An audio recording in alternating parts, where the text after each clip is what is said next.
Ya maksud saya dia sebagai ahli harusnya konsekuen dengan jawabannya. Jangan cuma omon-omon. Anda tidak bisa memaksa seperti itu. Makasih Yang Mulia. Saya akan bertanya, setelah itu Saudara Hotman Paris akan bertanya. Dari paparan yang dikemukakan oleh saudara ahli ini sampai pada kesimpulan, ya, ada nepotisme, ada korupsi, ada perbuatan melawan hukum, dan sebagainya. Apakah itu pendapat ahli seperti itu didasarkan atas fakta-fakta yang terjadi dalam kenyataan? Misalnya, pernah ada satu penyidikan atau penuntutan secara pidana untuk membuktikan bahwa memang terjadi apa yang dikatakan oleh saudara ahli, ada nepotisme, ada korupsi, ada perbuatan melawan hukum, ataukah itu semata-mata adalah hasil penerawangan saudara ahli saja? Itu perlu dijelaskan di sini pada kami semua. Silakan Saudara Hotman. Mana Pak Hotman? Mohon izin majelis. Saya agak bingung, ini ahli hukum atau ahli ekonomi? Karena tadi pendapatnya itu sudah melebihi ahli hukum. Pertanyaan saya, sekiranya pun benar tuduhan Anda, Jokowi melakukan tindak pidana korupsi, Jokowi melakukan pelanggaran undang-undang APBN, Jokowi melanggar tidak minta persetujuan dari DPR. Pertanyaannya, dan oleh karena itulah pemohon mengatakan pemilu dibatalkan dan diulang. Pertanyaannya, apakah MK, Mahkamah Konstitusi, berwenang dalam putusannya menyatakan oleh karena Jokowi melanggar undang-undang korupsi, melanggar undang-undang APBN, melanggar undang-undang bansos, maka pemilu harus dibatalkan dan diulang. Sementara tidak satupun pihak tersebut sebagai pihak dalam perkara ini, baik Jokowi, DPR maupun para menteri. Boleh nggak MK mengatakan itu adalah penyebab harus dibatalkan pemilu? Terima kasih. Baik. Bawaslu tidak ya dari hakim? Cukup. Silakan ahli dijawab singkat. Terima kasih. Alasan apa bahwa bansos itu diberikan? Kalau bansos itu, legalitas dari bansos adalah setelah disepakati dengan DPR. Apakah ada alasan atau tidak? Setelah disepakati dengan DPR, setelah disetujui dan diundangkan bahwa bansos itu wajib dijalankan oleh pemerintah. Tetapi masalah di sini adalah tidak ada alasan untuk memberikan bansos yang tidak disetujui oleh DPR dan tidak ditetapkan dengan undang-undang. Demikian. Yang lain?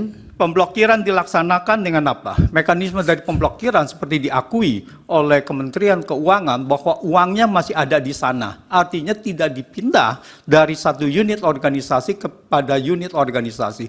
Cuman nampaknya mata anggarannya yang berubah. Begitu diperlukan dana untuk bansos, maka diambil dari kumpulan uang yang sudah diblokir 50,15 triliun untuk dialihkan menjadi tambahan anggaran bansos. Banyak kejahatan yang tidak atau belum terjadi, yang belum diusut, tetapi tidak melepas bahwa itu sudah ada kejahatan.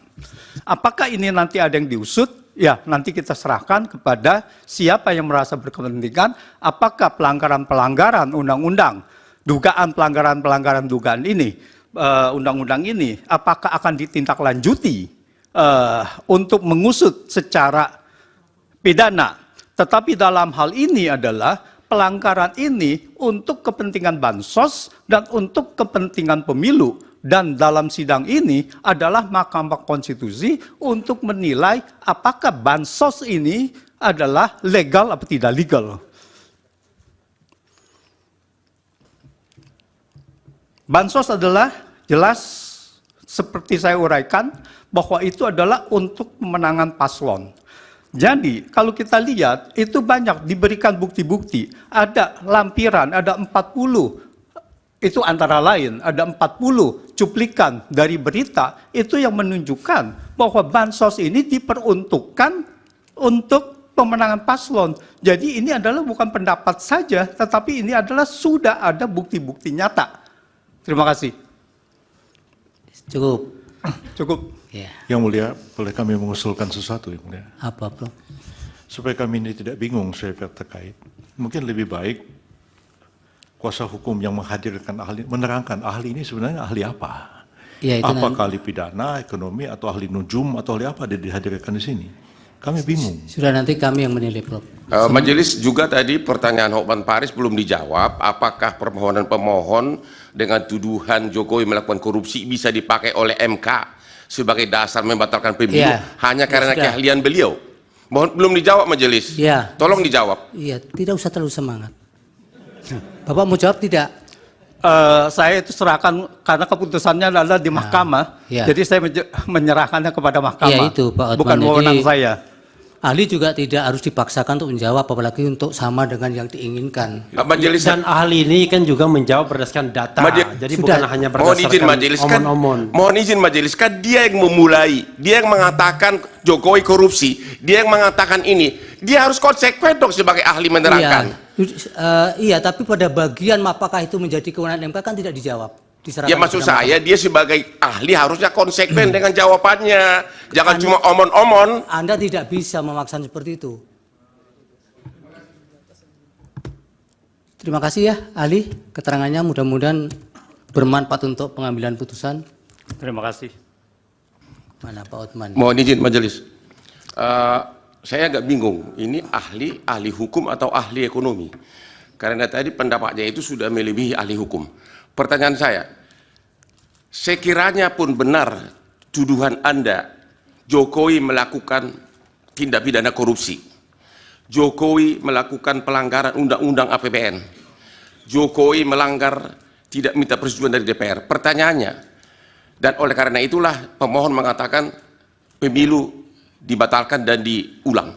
Pertanyaannya, apakah MK, Mahkamah Konstitusi, berwenang dalam putusannya menyatakan oleh karena Jokowi melanggar undang-undang korupsi, melanggar undang-undang APBN, melanggar undang-undang bansos, maka pemilu harus dibatalkan dan diulang. Sementara tidak satupun pihak tersebut sebagai pihak dalam perkara ini, baik Jokowi, DPR maupun para menteri. Boleh nggak MK mengatakan itu adalah penyebab harus dibatalkan pemilu? Terima kasih. Baik. Bawaslu tidak ya dari hakim? Cukup. Silakan ahli dijawab singkat. Terima kasih. Alasan apa bahwa bansos itu diberikan? Kalau bansos itu, legalitas dari bansos adalah setelah disepakati dengan DPR. Apakah ada alasan atau tidak? Setelah disepakati dengan DPR, setelah disetujui dan diundangkan bahwa bansos itu wajib dijalankan oleh pemerintah. Tetapi masalah di sini adalah tidak ada alasan untuk memberikan bansos yang tidak disetujui oleh DPR dan tidak ditetapkan dengan undang-undang. Demikian. Yang lain? Pemblokiran dilaksanakan dengan apa? Mekanisme dari pemblokiran seperti diakui oleh Kementerian Keuangan bahwa uangnya masih ada di sana. Artinya tidak dipindah dari satu unit organisasi kepada unit organisasi. Cuman nampaknya mata anggarannya yang berubah. Begitu diperlukan dana untuk bansos, maka diambil dari kumpulan uang yang sudah diblokir 50,15 triliun untuk dialihkan menjadi tambahan anggaran bansos. Banyak kejahatan yang tidak atau belum terjadi, yang belum diusut, tetapi tidak melepas bahwa itu sudah ada kejahatan. Apakah ini nanti ada yang diusut? Ya, nanti kita serahkan kepada siapa yang merasa berkepentingan, apakah pelanggaran-pelanggaran undang-undang, dugaan pelanggaran-pelanggaran dugaan ini, undang-undang ini, apakah akan ditindaklanjuti untuk mengusut secara pidana. Tetapi dalam hal ini adalah pelanggaran ini untuk kepentingan bansos dan untuk kepentingan pemilu. Dan dalam sidang ini adalah Mahkamah Konstitusi untuk menilai apakah bansos ini adalah legal atau tidak legal.